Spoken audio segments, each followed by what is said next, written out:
그래서 1번에 4번이고요. 2번에 5번, 3번에 3번입니다. 아시겠죠? 그래서 판막은 다시 다 한번 말씀드릴게요. 심장에서 네 군데가 있어요. 방과 실 사이에 하나, 심실과 그 다음에 동맥 사이에 하나씩 해서 총 4개. 그리고 심장 말고도 판막이 있는 곳이 정맥이 있다고 그랬죠. 그래서 정맥에도 판막이 있다까지 기억해 주시면 돼요. 4번은요, 이에 대한 설명을 옳지 않은 것 같아 있는데요. 이런 게 이제 아까 우리 지난주 시험에도 많이 나왔지만 조금 헷갈려요, 보면은. 그래서 A가 오른쪽에 있는 우심방, C가 우심실이고요, B가 좌심방, 그리고 D가 좌심실이고요. 각각의 연결된 혈관을 잘 찾으셔야 돼요. 가 같은 경우는 A로 들어오고 있죠. 얘를 이제 온몸을 순환하고 들어오는 대정맥이라고 하고요. 그리고 C와 연결된 다가 C에서 이렇게 나가잖아요. 폐동맥이라고 하고요.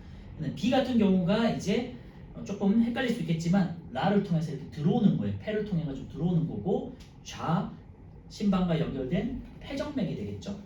그리고 대동맥은요, 보통 제가 이제 헷갈리지 않도록 아래쪽에 표시는 했지만 보통 이제 말려서 위쪽으로 올라가게 보통 표시가 돼 있거든요. 그래서 D와 연결된 나가 보통은 대동맥이라고 생각하시면 돼요. 아시겠죠? 그래서 나가 대동맥이고 P가 온몸으로 이제 빠져나가는 곳이에요. 그래서 4번에 틀린 거는 5번 되겠고요. 가는 폐정맥, 라는 대정맥 돼 있는데 가는 대정맥, 그다음에 라는 이제 폐를 돌고 들어오는 폐정맥 이렇게 되겠죠. 4번에 5번이에요. 구조를 잘 한번 외운다는 느낌보다는 몇 번 한번 그려보시면은 이해가 될 거예요. 5번에 A가 수축하면 혈액이 C로 이동하겠죠. A는 이제 우심방이고 우심방에서 수축을 해서 여기서 쥐어짜요. 그러면은 일로 이제 피가 이동이 되겠죠. 그리고 판막이 닫혀. 그 다음에 우심실에서 쥐어짜요. 그러면 일로 쭉 가요. 그다음 폐를 돌아가지고 좌심방에 들어왔어요. 그리고 좌심방에서 짜요. 그러면은 좌심실로 가고 판막이 닫히겠죠. 그리고 좌심실에서 짜요. 그러면 이렇게 이제 온몸을 순환하는. 그래서 우리 뭔가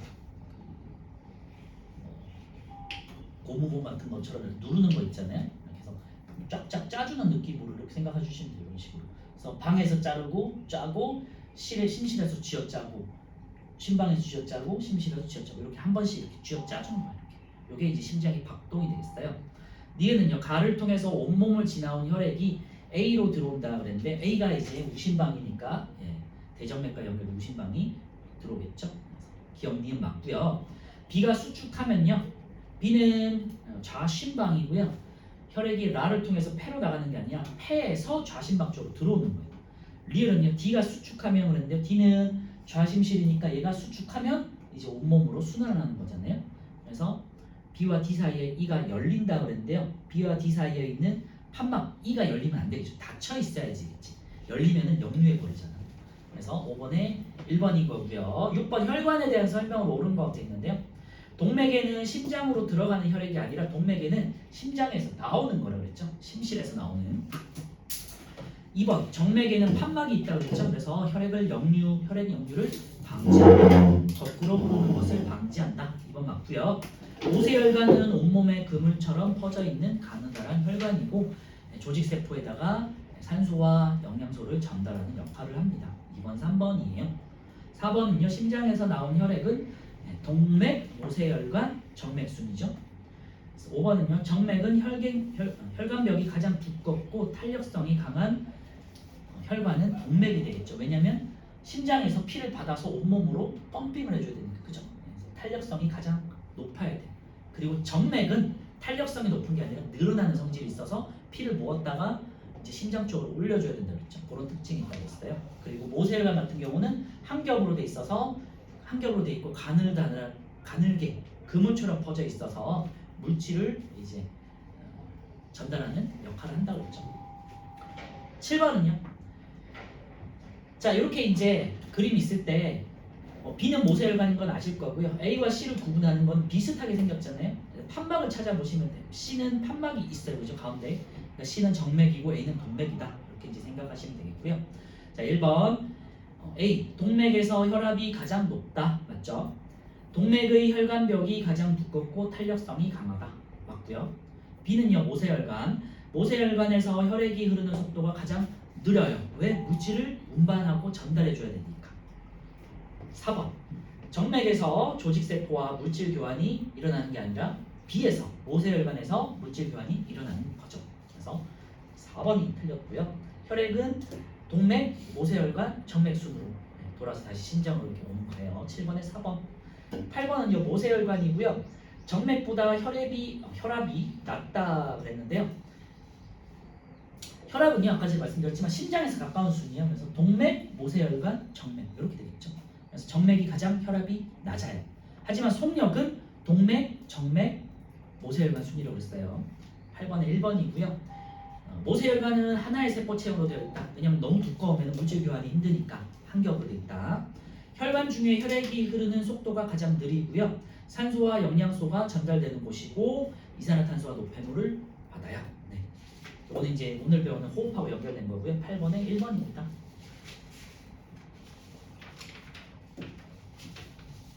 9번은요 혈관의 특징인데 혈압은 동맥이 가장 높다 그랬죠. 동맥, 모세혈관, 정맥 순이고 심장에서 가까운 순이에요. 그래서 답은 2번이 맞고요.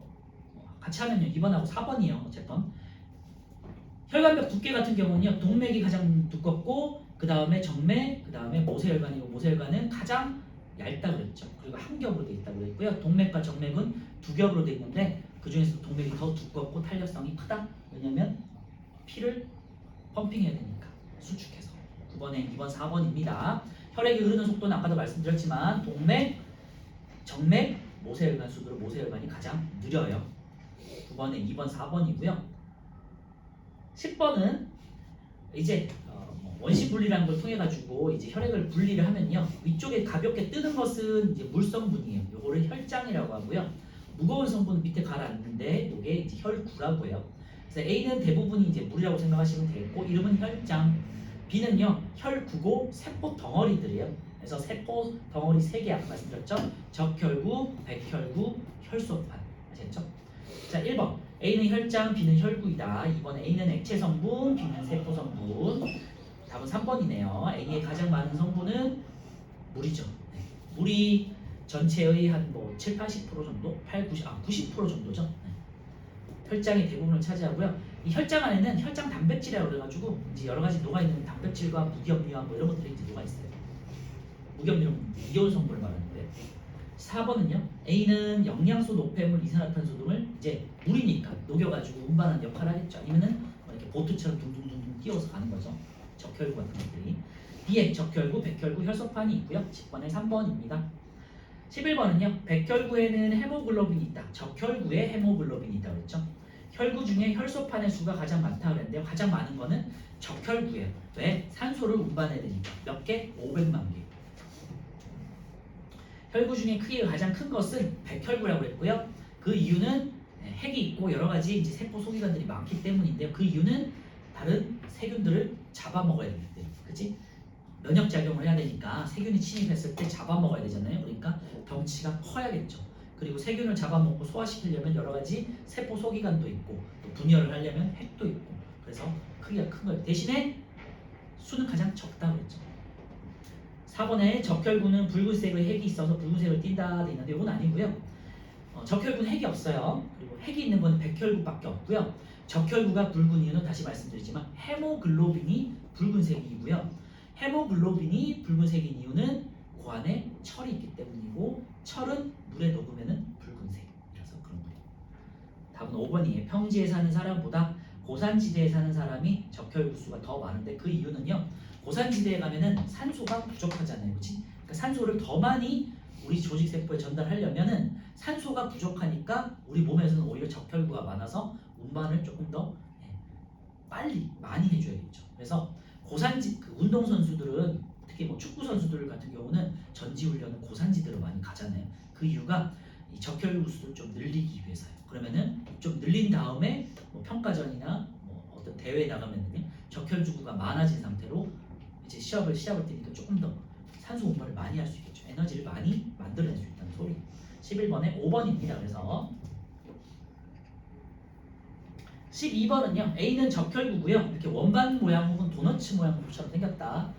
움푹 꺼져 있는데 그 이유가 핵이 없기 때문이에요.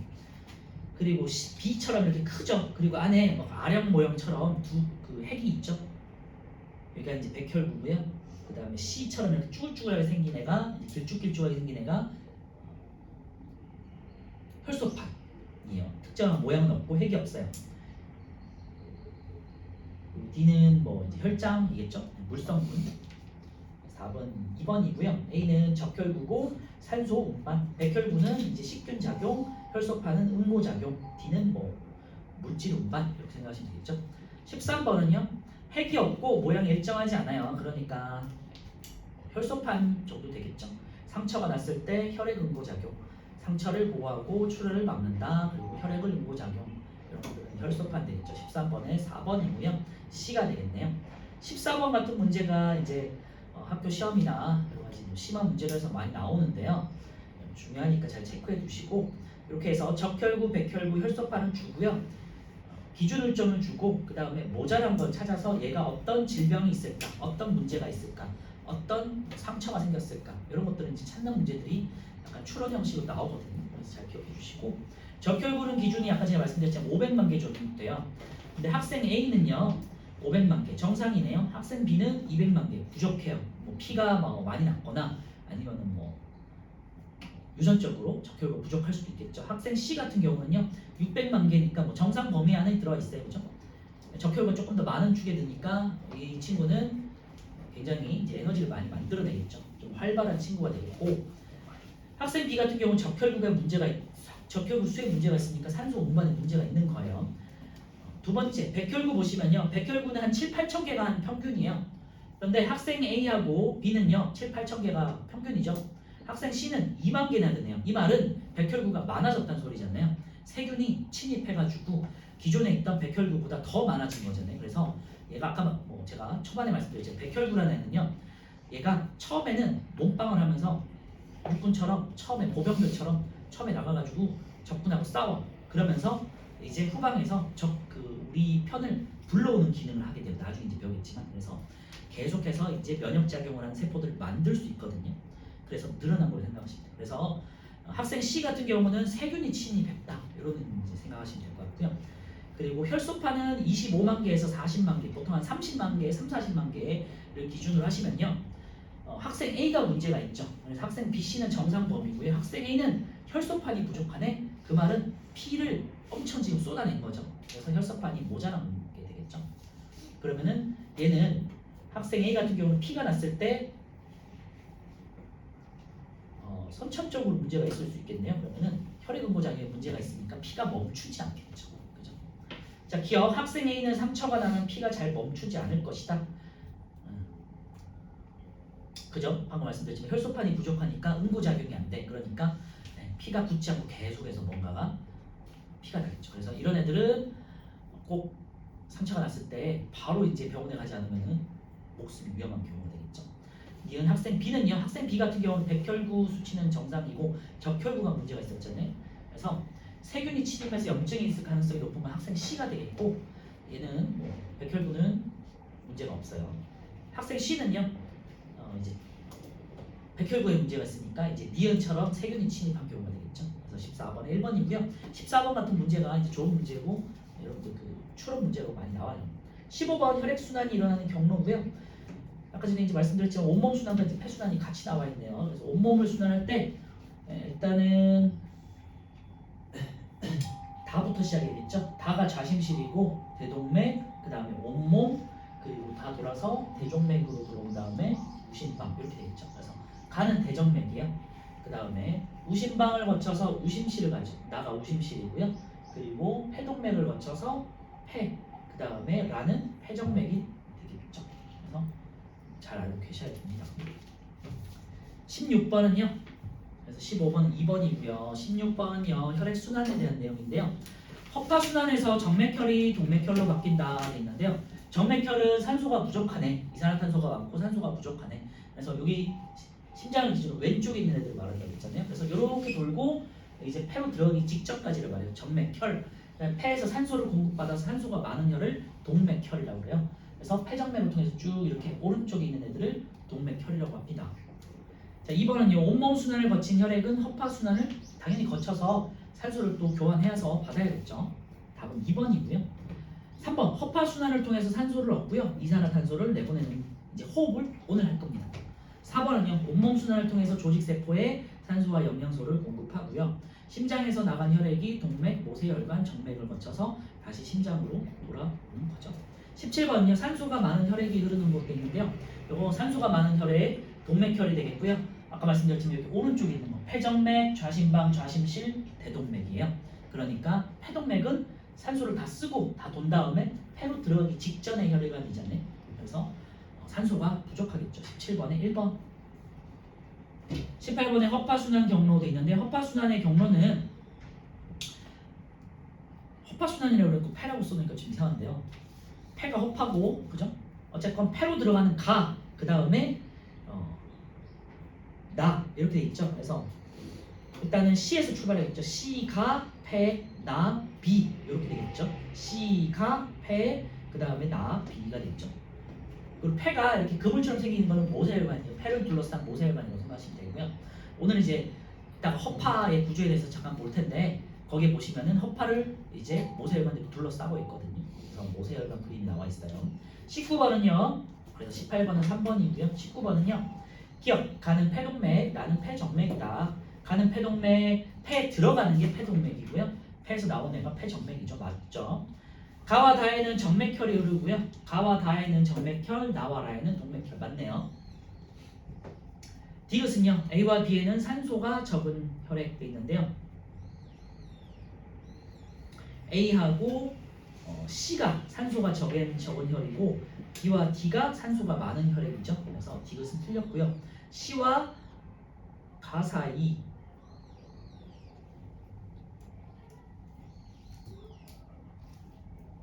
네. 심실과 동맥 사이에는 판막들이 있다고 했으니까요. 맞겠죠? 그래서 19번은 4번입니다. 20번 서술형 간단하게 보면요. 심장과 정맥이 있는 판막의 기능은요. 혈액 역류 방지가 되겠죠. 혈액이 거꾸로 오르는 것을 방지하기 위해서고요. 혈액 역류 방지 간단하게 한번 써보시고 21번은요. 혈관벽이 가장 두꺼운 A하고 C가 지금 동맥인지 정맥인지 헷갈릴 때는 판막을 보라고 그랬잖아요. C에 판막이 있네. 그래서 A가 동맥, C가 정맥이고요. B가 모세혈관이고 그래서 1번에 혈관벽이 가장 두꺼운 혈관의 기호는 동맥이 되겠죠. 혈관벽이 두꺼운 것이 유리한 까닭은요. 이제 뭐 피가 심장에서 나왔을 때 동맥이 손상되지 않아야 되잖아요. 그죠? 손상 방지 이렇게 쓰시면 되겠고 2번 A 같은 경우는 가장 크고 그 다음에 핵이 있다고 그랬잖아요. 얘가 백혈구예요. 기능은요. 식균 작용. 다시 정리할게요. 적혈구는 핵이 없고 그 다음 산소 운반 작용. 백혈구는 핵이 있고 식균 작용. 혈소파는 핵이 없고 그 다음 혈액 응고 작용. 23번은요. 온몸 순환 다시 한번 보시면요. 좌, 심, 실에서 시작한다 그랬잖아요. 그래서 D에서 시작해요. D, 그 다음에 D와 연결된 대동맥 라, 그 다음에 온몸을 지난 다음에 바, 온몸에 있는 모세혈관 바, 그 다음에 대정맥 다, 그 다음에 들어오는 A가 되겠죠. D, 라, 바, 다, A. 그리고 바에서 일어나는 물질 교환 과정 되어 있는데요. 산소와 영양소를 주고 이산화탄소와 노폐물을 받아요.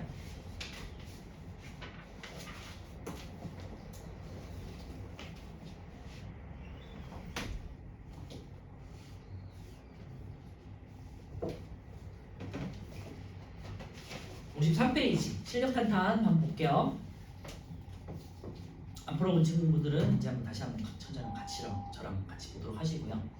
다시 한번 꼭 보세요. 1번 소아병원에 입원하는 어떤 신생아예요. 심장병을 가지고 태어났는데 심장 안에서 혈액이 한 방향으로 흐르는 그러면은 바로 여기서 뭔가 떠올라야죠. 판막이 떠올라야죠. 정상 아이들과는 달리 이 신생아의 심장 안에서는 혈액이 역류하여 심장에서 동맥으로 혈액이 원활하게 내보내지지 않는다. 당장 수술을 받지 않으면 3개월을 넘기지 못할 것이다. 판막에 문제가 있는 거죠. 그래서 답은 2번이고요. 심장 안에 판막이 제 기능을 하지 못하고 있다.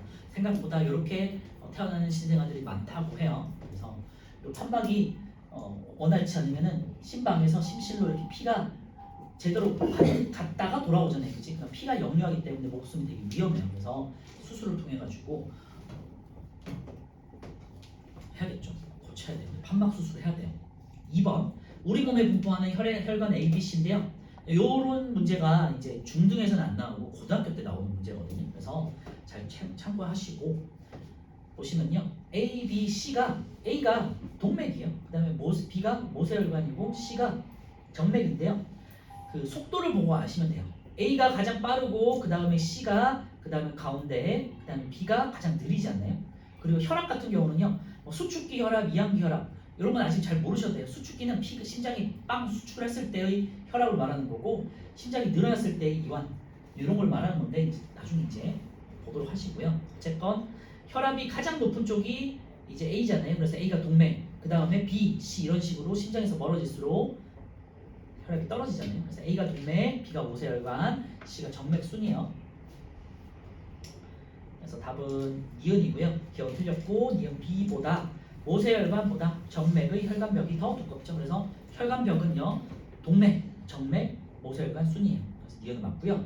D가 혈압이 낮아질수록 혈액이 흐르는 속도는 느려진다 그랬는데요. 이거는 이제 다르죠. C를 보셔도 아시겠지만 혈압이 낮다고 해서 혈액이 흐르는 속도가 꼭 느린 건 아니잖아요. 그럼 모세혈관하고 정맥은 반대로 있으니까. 2번이고요. 3번은요 혈액을 분리한 모습이다. 아까 말씀드렸고요. A는 혈장 물성분이고요. B는 적혈구, C는 백혈구, D는 혈소판이에요. 체육 시간에 운동장에서 뛰다가 넘어져서 무릎에서 피가 났어요. 피가 난 거는 이제 붉은색의 피라고 했으니까요. 적혈구 때문에 붉게 보이는 거잖아요. 그래서 B가 되겠고요. 시간이 지나자 상처 부위에 출혈이 멈췄다. 혈액 응고작용이죠. 이거는 혈소판 때문이고 D. 그 다음에 그런데 다음날 상처 부위에 세균이 침입해서 염증이 나타났대. 이거는 이제 백혈구가 싸워야겠죠. 그래서 C가 되겠죠. 3번에 3번이고요. 4번은요. 이것도 이제 중등 여러분들 뭐 시험 과정에서는 안 나올 것 같지만 고등학교나 이렇게 수능 같은 영역에서는 충분히 응용돼서 나올 수 있는 것들이거든요. 이 정도 여러분 쉽게 나오진 않겠지만 기억 같은 경우는 산소가 50%가 안 되잖아요. 그러니까 모자란 거고 산소가 부족한 혈, 그러니까 정맥혈이 되겠죠. 니은 같은 경우는 산소가 충전이 되고 있는 거예요. 그러니까 산소를 교환을 통해 가지고 산소가 보충되고 있으니까 폐해소가 되겠죠. 그 다음에 디귿 같은 경우는 산소가 충전이 완전히 된 거예요. 그러니까 동맥혈이에요. 그러니까 기억은 정맥혈, 디귿은 동맥혈, 니은은 폐에서 이제 교환을 하는 과정이다. 생각하시면 되겠죠. 기억 간은 온몸 순환에서 일어나는 산소 양의 변화량을 말한다 그랬는데요. 온몸 순환뿐만 아니라 온몸 순환과 폐 순환까지 다 포함이죠. 혈관 E는 폐 동맥이죠. 폐로 들어가는 거. 디귿과 같은 산소 양이 되는데요. 산소가 모자란 거니까 기억이 되겠죠. 그래서 니은은 혈관 E에는 기억과 같은으로 고치시면 되겠고요. 답은 디귿이네요. 혈관 F 같은 경우는 이제 폐에 있는 모세혈관이네요. 니은과 같은 산소 양의 변화가 일어난다. 조금씩 이제 충전이 되고 있는 거잖아요. 그렇죠? 산소 교환을 통해 가지고. 4번에 3번입니다.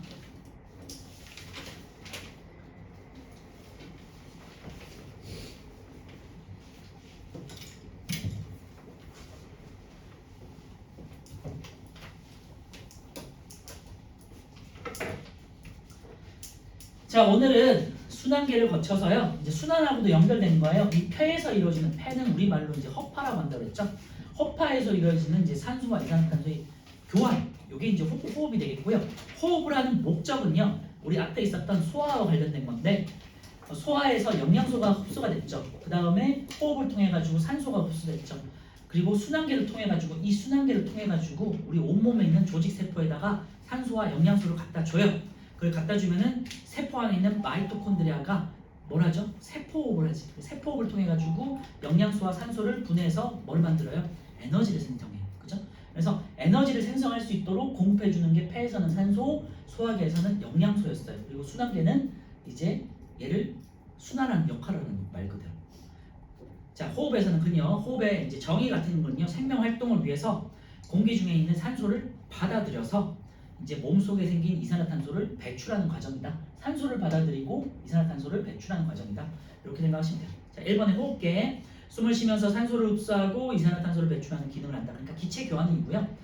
그리고 호흡계에 이제 포함되는 기관들은요. 코에서 시작해요. 코. 그 다음에 코와 연결된 기관이 있어요. 기관이 있는데 이름이 바뀌었어요. 숨관으로. 우리말로 하면서 많은 것들이 바뀌었는데요. 코에서 시작해가지고 원래는 기관이라는 게 있었거든요. 공기가 드나드는 관. 음식물이 통과하는 곳은 입식도였잖아요. 그리고 식도하고 같은 이제 우리 목에 기도라고 그래가지고 기관이라고 그래가지고 공기가 드나드는 관이 있었거든요. 근데 그거를 이제 이번에는 여러분들은 숨관으로 기억하시면 되고요. 예전 문제집들은 다 기관으로 돼 있을 거예요.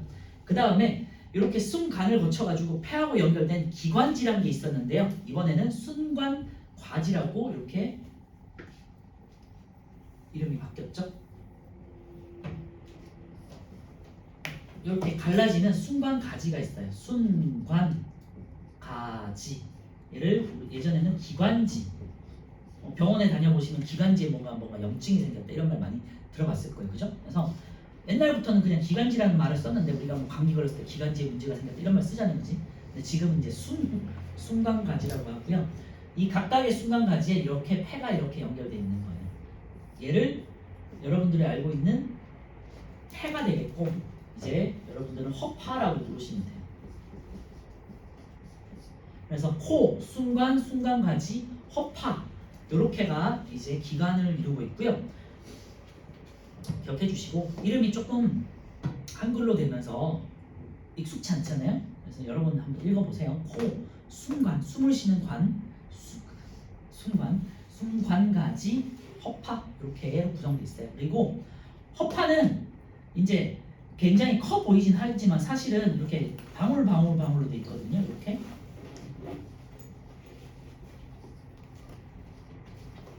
굉장히 많은 공기 방울 같은 이 주머니들로 되어 있어요. 얘를 허파꽈리라고 그래요. 허파꽈리. 이 꽈리가 어떤 주머니라는 뜻이래요. 우리말로 주머니래요. 허파 주머니, 허파 뭐 덩어리 이런 뜻인데 예전에는 폐포라고 그랬었어요. 폐를 구성하고 있는 우리 기포할 때 포자가 공기 덩어리 이런 뜻이잖아요. 그죠? 그래서 지금은 허파꽈리로 부르니까 좀 이름이 어렵지만 잘 기억해 주세요. 그래서 폐는 허파는 허파꽈리라는 공기 주머니로 구성됩니다. 여기까지가 이제 기관계, 호흡기에 대한 기관들에 대한 내용이 되겠어요. 자, 2번 들숨과 날숨 돼 있는데 이건 그냥 한번 읽어보시면 돼요. 들숨은 들이쉬는 숨이죠. 그래서 들숨에는 뭐가 많아요? 산소가 많고요. 들숨에는 들이마시는 거잖아요. 이렇게 들이마시는 거잖아요. 그러니까 들숨에는 산소가 많아요. 그 다음에 날숨에는요 산소를 쓰고 이산화탄소가 많은 거예요. 날숨에는 요거 잘 구분해 주시고 들숨은 들어오는 거 그리고 날숨은 나가는 거. 성분은요 날숨에는 산소가 적게 들어있고요 이산화탄소가 많이 들어있다고 그랬죠. 그래서 공기가 폐로 들어갔다 나가는 동안 몸에서 산소를 받아들이고 이산화탄소를 내보내는 기체 교환이 이루어져요. 그래서 우리 앞에서 소화계, 순환계는 굉장히 복잡하고 외울 게 많았잖아요. 호흡하고 배설계는 그렇게 막 외울 게 없고 딱 한두 개의 구조적인 것만 잘 기억해 주시면 됩니다. 그래서 코, 순관, 순관까지 허파, 허파까지까지 이제 기능 구조를 잘 기억해 주시고 들숨에서는 산소가 많고 날숨에 나가는 거니까 이산화탄소가 많다. 여기까지 기억해 주시고요. 호흡계 구조 한번 보시면요. 호흡계는요 다시 한번 그림을 한번 보세요. 코, 순관, 순관가지, 허파 이렇게 돼 있고요. 그 다음에 허파를 보호해야 되잖아요. 우리 안에 있는 내장, 그 심장하고 허파 이런 것들 보호하기 위해서 뼈가 있잖아요, 그렇지? 이 뼈를 갈비뼈라고 해요. 그래서 새장처럼 이렇게 보호하는 갈비뼈가 있어요. 그래서 여기를 보호하는 갈비뼈가 이렇게 이제 갈비뼈가 이렇게 있어요. 그리고요, 요 아래쪽에 가로로 된 막이 있거든요. 여기를 가로막이라고 해요. 갈비뼈와 가로막은 호흡계에는 포함이 되는 건 아니고요. 호흡계를 이제 둘러싸고 있는 곳들이에요. 구조적인 것이고 코, 순관, 순관까지 허파, 허파까지가 이제 호흡계고요. 호흡계를 보호하기 위한 것이 갈비뼈. 그 다음에 그 아래쪽에 있는 가로로 된 막이 가로막이에요. 가로로 된 막이라서 가로막이라고 하고 예전에는 횡격막이라고 했었고요. 횡격막. 그 고기 부위 중에 갈매기살이라는 게 있어요. 아시나요? 네. 뭐 그런 브랜드도 있잖아요. 마포 갈매기살 그런 거 있잖아요. 이제 돼지고기 갈매기살의 그 갈매기 부위가 이 부분이 가로막살을 말하는 거예요. 그래서 가로막 주위에 있는 근육들을 말하는 거고요. 여기를 이제 근육을 구성하고 있기 때문에 조금 더 이제 쫀득쫀득하고 뭐 그런 부위가 있겠죠. 조금 더 이제 좀 약간 특유의 향도 있고 어쨌건 그 갈매기라는 부위가 가로막을 구성하는 거예요.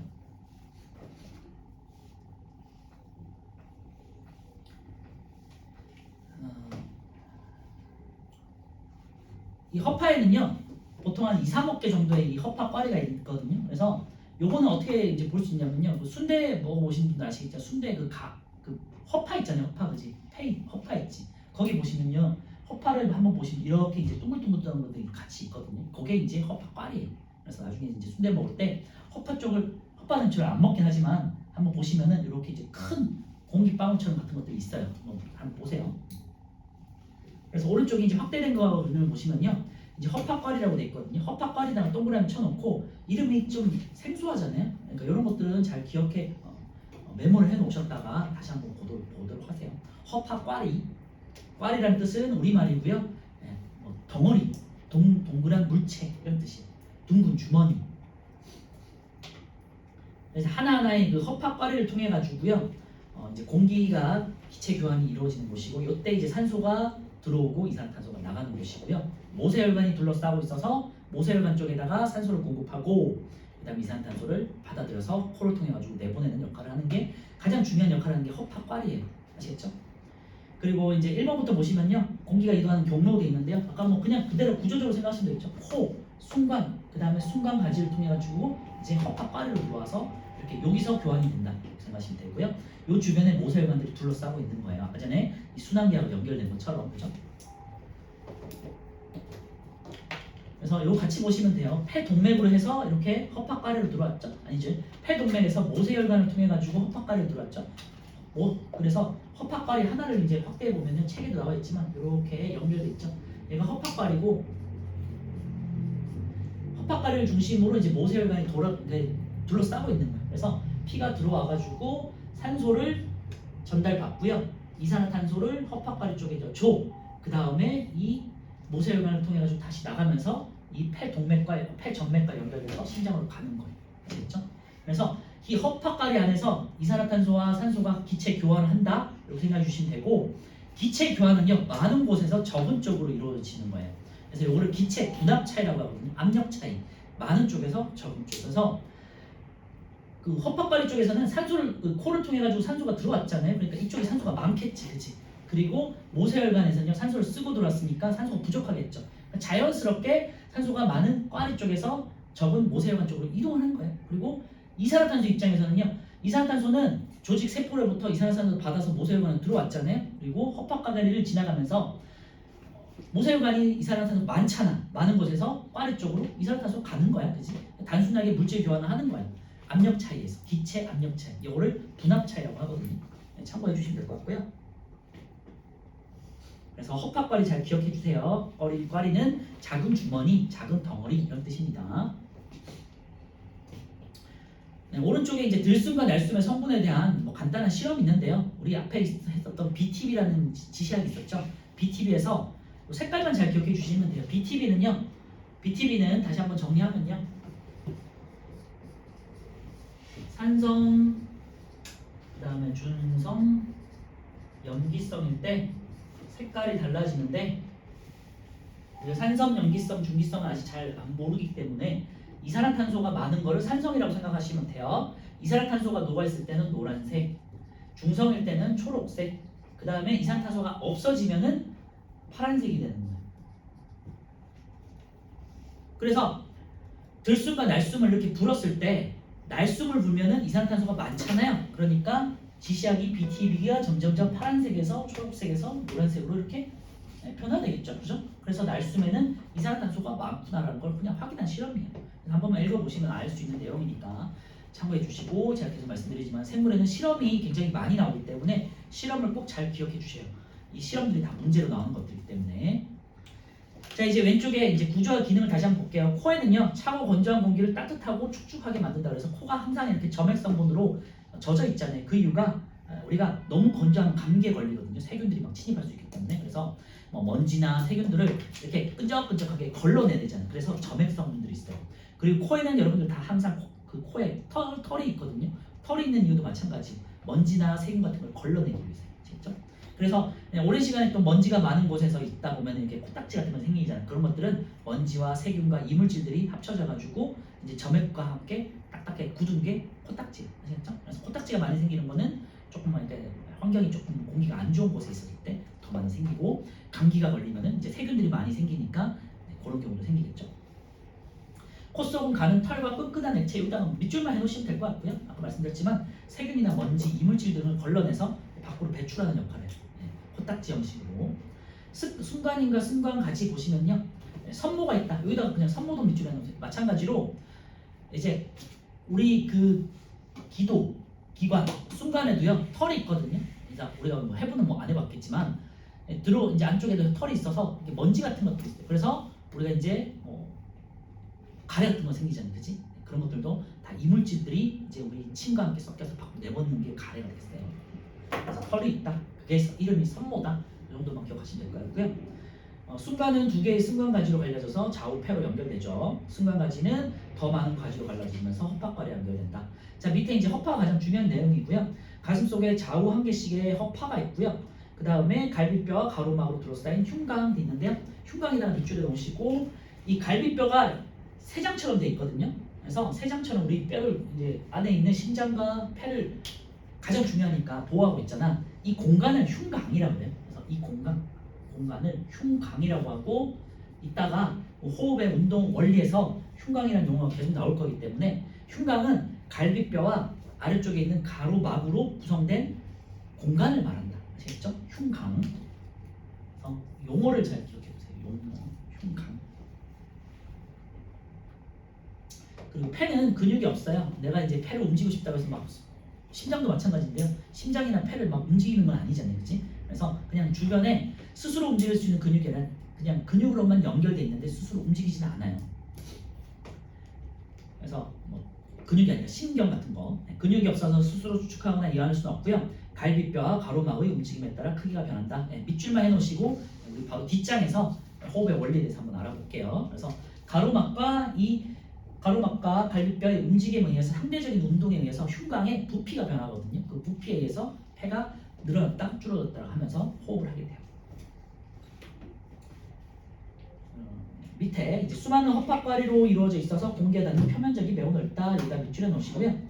이제 우리가 표면적이 넓어서 유리한 것들이 앞에서도 계속 나왔었잖아요, 그죠? 예를 들면은 우리 소장에서의 주름진 구조, 그다음에 융털 구조 이런 것들이 있었고요. 마찬가지로 허파 이것도 마찬가지고, 그 다음에 우리 모세혈관 같은 경우도 표면적이 되게 넓었었잖아요. 그 이유가 전부 물질 교환을 원활하게 하기 위해서요. 그래서 폐가 하나로 이어져 있지 않고 폐포 혹은 허파과리라는 작은 공기 주머니로 되어 있는 이유는요, 표면적이 방울방울로 되어 있으니까 굉장히 넓어졌죠. 그러니까 이 허파과리 하나하나에서 계속해서 산소와 이산화탄소 교환할 수 있잖아요. 그러니까 굉장히 효율적인 구조가 되겠죠. 물질 교환에 있어서. 그래서 기체 교환이 효율적이다. 여기다 밑줄에 놓으시면 될 것 같고요. 자, 허파과리 이게 가장 중요한 내용이고요. 폐를 구성하는 작은 공기 주머니고 얇은 세포층. 얘도 마찬가지예요. 우리 모세혈관처럼 가늘고 얇아야겠죠. 왜냐하면 물질 교환해야 되니까. 그래서 모세혈관도 한 겹으로 되어 있고요. 이 허파과리도 한 겹으로 되어 있어요. 굉장히 얇아요. 왜냐? 산소와 이산화탄소가 왔다 갔다 기체 교환을 해야 되니까. 아시겠죠? 두꺼우면 안 돼요. 표면이 모세혈관으로 둘러싸여 있다. 참고만 하시면 될 것 같고, 이 모세혈관 쪽으로 아까 말씀드렸지만 산소와 이산화탄소와 기체가 교환이 된다. 됐죠? 자, 가로막과 갈비뼈는 아까 말씀드렸었고요. 가로막은 이제 폐 아래쪽에 있는 근육이고요. 그냥 막이라고 생각하시면 되고요. 갈비뼈는 폐와 심장을 보호하는 역할을 한다. 됐죠? 자, 오른쪽에 3번 보시면요. 플러스 강의 날개 3번. 표면적을 넓히는 구조해서 허파과리와 융털이 있으니까 한번 보시고, 표면적을 넓혀서 좋은 점은요, 물질 교환을 효율적으로 하기 때문이죠. 이런 것들 우리 자연계에 되게 많이 있거든요. 그러니까 잘 기억해 주시고요. 오른쪽에 한번 문제 한번 풀어볼게요. 1, 2, 3, 4번.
1, 2, 3, 4, 5번 하고 쉴게요. 자, 1번.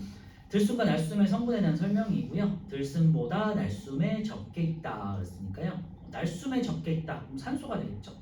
그리고 들숨보다 날숨에 많이 들어있다. 좀 이산화탄소가 되겠죠.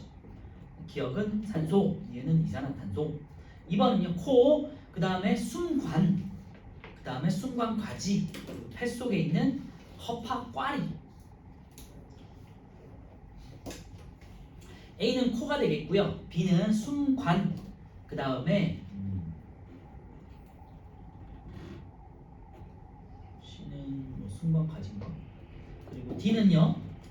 폐가 되겠고요. 허파, 그 다음에 E는 허파꽈리, F는 이제 폐를 보호하고 있는 갈비뼈, G는요. 가로막, 가로로 된 막, 가로막. 4번은요. A와 B에서 먼지나 세균 등이 걸러지겠죠. A 같은 경우는 코 속에 있는 털이나 점액이 있고요. B 같은 경우는 순간에 선몽을 하는 털이 있다고 그랬죠.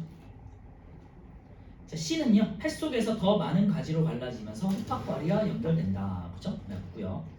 D는요. 스스로 수축과 이완을, 폐는요. 스스로 수축과 이완을 할 수가 없죠. 근육도 없고. 그래서 X. D는요. 갈비뼈와 가로막으로 둘러싸인 흉광에 둘러싸여 있다. 맞죠? 흉광이라는 용어 잘 기억해 두시고, 이와 모세혈관 사이에는, 허파과리와 모세혈관 사이에서 산소와 이산화탄소 기체가 교환이 되고요. O가 되겠고. 6번. 이는, 허파과리는 허파, D가 되겠죠. D가 공기가 닿는 표면적을 줄인 게 아니라 늘린 게 되겠죠. 네. 주머니, 작은 주머니들이 많이 있으면서 이제 표면적을 넓혀가지고 기체 교환을 효율적으로 한다는 거죠. 그래서 X가 되고요. F와 G의 움직임에 따라서, 갈비뼈와 가로막의 움직임에 따라서 흉곽 부피가 바뀌면서 D의 크기가 변한다가 되겠죠. O가 되겠네요. 10분 쉬었다가 이제 호흡 운동 나갈게요.